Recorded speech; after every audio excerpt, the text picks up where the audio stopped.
The 20-year-old suspect has been on the run since before 8 o'clock this morning after investigators say he escaped custody near the airport.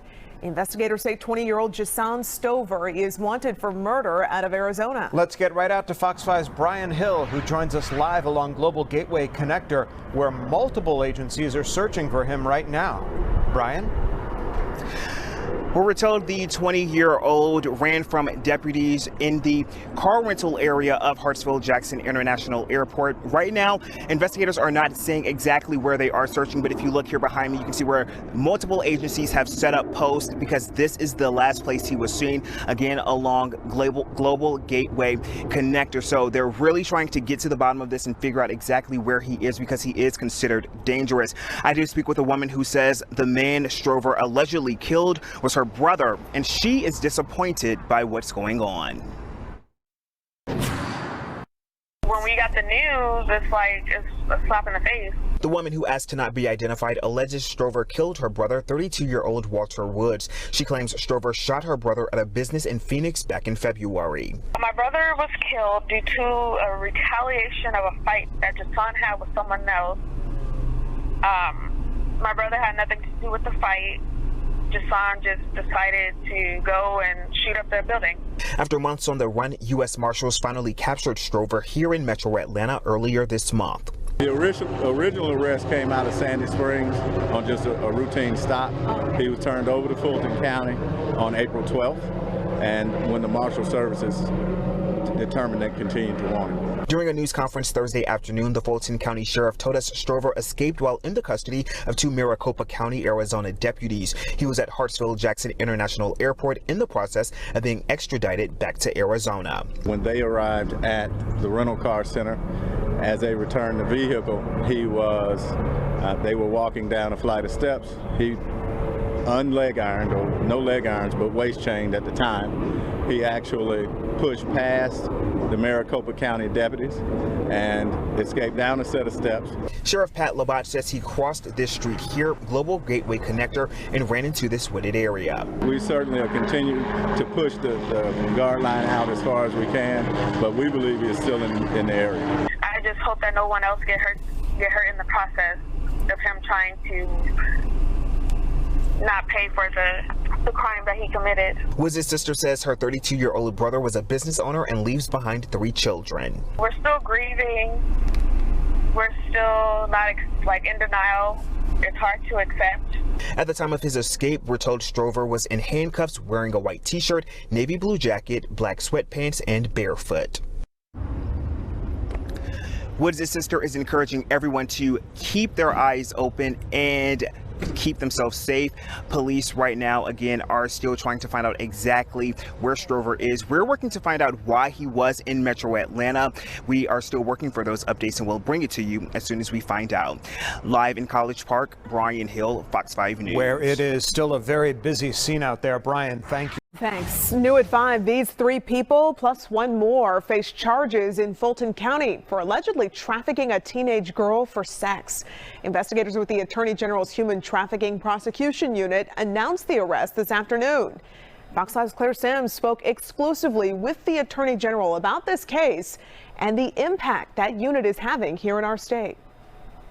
Attorney General Chris Carr says this was one of the first cases that their new Human Trafficking Prosecution Unit investigated from start to finish. An alert came in, our investigators saw it, and it went from there.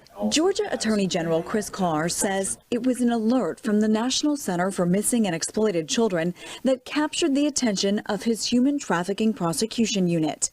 An investigator identified, located, and rescued the 14-year-old girl in February, who Carr says at that point had been missing from her home in College Park for about 7 weeks. Now, after a 10-month investigation, the Attorney General's office announced the arrest of 4 people on charges of human trafficking for sexual servitude: Jody Netter, Jahandria Sebron, Rafael Olivia Sewer, and Cordell Thayer. Investigators also charged Netter with rape, child molestation, and cruelty to children. Thayer faces cruelty to children, false imprisonment, and aggravated assault charges. The life of that young girl is going to be changed for the better. And as I've said, I just can't imagine the fear that these victims go through, that these adults are taking advantage of them. And here you had two separate male-female teams that were exploiting this young girl, and they won't be doing it again. A Fulton County judge has denied bond again for an Uber driver accused of shooting and killing one of his passengers and injuring another in a manslaughter case. Fox 5's Angelique Proctor listened to witnesses on both sides of the case at today's bond hearing. Kevin Fulton's family told the court this death has been devastating and has taken so much from them. Vino, as they called him, was a recent graduate of Morehouse College and had so much promise. To grant the defendant bail would cause the family an extremely unhealthy and perpetual high degree of anxiety. Several members of Kevin Fulton's family vehemently asked a judge not to grant bond for former Uber driver Nigel Nimhart. Prosecutors say the 36-year-old was behind the wheel when Fulton and two friends asked Nimhart to change the genre of music on the radio. According to investigators, the exchange got so heated that the Uber driver pulled over, dialed 911, and asked the three passengers to get out of his car. The defense explains what happened to the driver like this. The deceased person got out of the vehicle. Another person got out of the vehicle. They went to the front, to the driver's side of my client.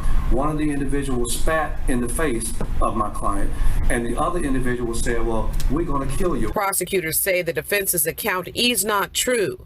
They say there is video of the shooting from the Chevron gas station that will show the young father was running away when he was shot in the back. The defense argued Nimhart fired in self-defense and has never even been arrested in the past. The suspect's mother asked the court to release her son on bond. He's a loving, caring person.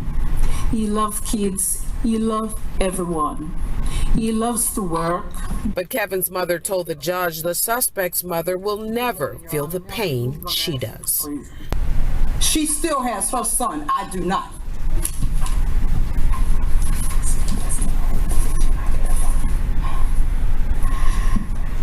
A parent should not have to bury a child. Your Honor, this is not how it's supposed to be. And forgive me for sounding angry, because I am. And take a look at this video here. These alarming actions, why some people call him Machete Man. And lately, he's been the reason behind safety concerns in Atlanta's Kirkwood community, a community that's known for being edgy and having sort of a small town feel, but residents say their tolerance is being tested. Some business owners say the man is scaring off customers. Whichever with a weapon. And however it looked, well, it didn't add up to breaking the law. Atlanta police, neighbors say, have been called repeatedly since he moved in over the summer, next door to the hair salon and to a candy shop. We'd have a guy out there with swords and machetes and everything else. That guy is Brandon Barkley, who the Fox 5i team caught up with on the phone. Hi, is this Brandon Barkley? He said his daily routine of swinging knives around is a religious routine, nothing more. You're a passionate person who talks about God. He was threatening to hurt my clients if they parked in front of the house that he didn't rightfully own. He's accused of being a squatter by Invitation Homes Management. They told Atlanta police they own the house on Hosea Williams Drive, not him. Invitation Homes filed to evict him in July, but the pandemic has slowed the process. In a counterclaim, Mr. Barkley said he's owed $5,000 from a couple he thought owned the home, but never brought him the lease. APD concluded it's a civil matter. The Kirkwood man told the Fox 5i team he actually bought the house, paid cash to this same couple. How much did you give them? You gave them $20,000? He said he didn't have any paperwork to prove it, and the number he gave us for this couple, well, it's disconnected. Next door business owner Kelsey Womack says she's not concerned with who owns the home, but with how the person living there is behaving. It's caused us to lose money. It's caused us to lose business. Then there was the tipping point. Caught on the business surveillance camera, the Machete Man, well, he was carrying a new weapon. He told passersby it was a stun gun. He was shocking the taser, however it works, and the client who's outside just said, you know, do not come near me with that taser. Then 33-year-old Brandon Barkley pulled out something that callers to 911 believed was a gun. August 19th, Atlanta police finally arrested him. He was charged with aggravated assault, a felony.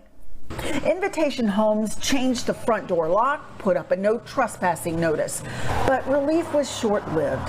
Days later, Brandon Barkley, still holding a key to the back door, he said, was out on bond, back in the home with knives out. You say you own the home, you have keys, and part of your performance with the knives in the yard is because you're becoming an angel. Okay, gotcha. I don't want anything to happen to him, but he's terrorizing my clients.